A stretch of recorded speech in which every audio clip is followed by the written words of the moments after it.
ఆదికాండము 33వ అధ్యాయము. యాకోబు కన్నులెత్తి చూచినప్పుడు ఏశావును అతనితో 400 మంది మనుష్యులను వచ్చుచుండిరి. అప్పుడతడు తన పిల్లలను లేయా రాహేలులకును 2 దాసీలకును పంచి అప్పగించెను. అతడు ముందర దాసీలను, వారి పిల్లలను, వారి వెనుక లేయాను, ఆమె పిల్లలను, ఆ వెనుక రాహేలును, యోసేపును ఉంచి తాను వారి ముందర వెళ్ళుచు తన సహోదరుని సమీపించు వరకు 7 మార్లు నేలను సాగిలపడెను. అప్పుడు ఏశావు అతన్ని ఎదుర్కొన పరిగెత్తి అతనిని కౌగిలించుకొని అతని మెడ మీద పడి ముద్దు పెట్టుకొనెను. వారిద్దరూ కన్నీరు విడిచిరి. ఏశావు కన్నులెత్తి ఆ స్త్రీలను పిల్లలను చూచి, వీరు నీకేమి కావలనని అడిగినందుకు అతడు, వీరు దేవుడు నీ సేవకునికి దయచేసిన పిల్లలే అని చెప్పెను. అప్పుడు ఆ దాసీలును వారి పిల్లలను దగ్గరకు వచ్చి సాగిలపడిరి. లేయాయు ఆమె పిల్లలను దగ్గరకు వచ్చి సాగిలపడిరి. ఆ తరువాత యోసేపును రాహేలును దగ్గరకు వచ్చి సాగిలపడిరి. ఏశావు, నాకు ఎదురుగా వచ్చిన ఆ గుంపంతయు ఎందుకని అడగగా అతడు, నా ప్రభువు కటాక్షము నా మీదకు వచ్చుటకే అని చెప్పెను. అప్పుడు ఏశావు, సహోదరుడా, నాకు కావలసినంత ఉన్నది, నీది నీవే ఉంచుకొమ్మని చెప్పెను.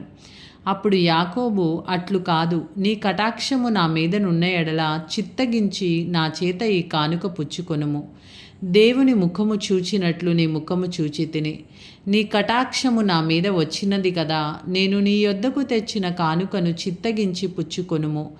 దేవుడు నన్ను కనికరించెను, మరియు నాకు కావలసినంత ఉన్నదని చెప్పి అతనిని బలవంతము చేసెను గనుక అతడు దానిని పుచ్చుకొని, మనము వెళ్ళుదము, నేను నీకు ముందుగా సాగిపోవదునని చెప్పగా అతడు, నా యొద్దనున్న పిల్లలు పసిపిల్లలనియు, గొర్రెలు మేకలు పశువులు పాలిచ్చునవి అనియు నా ప్రభువుకు తెలియను. ఒక్క దినమే వాటిని వడిగా తోలిన ఎడల ఈ మంద అంతయు చచ్చును. నా ప్రభువు దయచేసి తన దాసునికి ముందుగా వెళ్ళవలను. నేను నా ప్రభువునొద్దకు సేయూరునకు వచ్చు వరకు నా ముందరనున్న మందలు నడవగలిగిన కొలదిని, ఈ పిల్లలు నడవగలిగిన కొలదిని వాటిని మెల్లగా నడిపించుకొని వచ్చేదనని అతనితో చెప్పెను.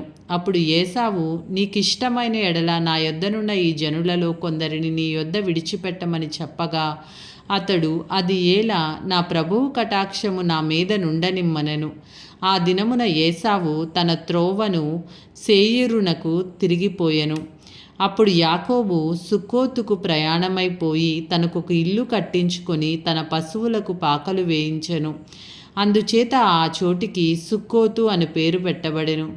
అట్లు యాకోబు పద్దనరాములో నుండి వచ్చిన తర్వాత కనాను దేశంలోనున్న షెకెము ఊరికి సురక్షితముగా వచ్చి ఆ ఊరి ముందర తన గుడారములు వేసెను.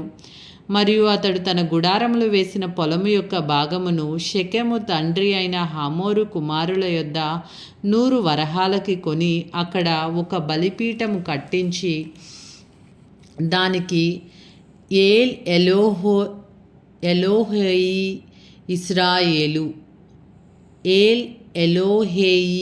ఇస్రాయేలు అను పేరు పెట్టెను. ఇది ఏలిన వారి వాక్కు. సర్వేశ్వరునికి వందనములు. హల్లెలూయా.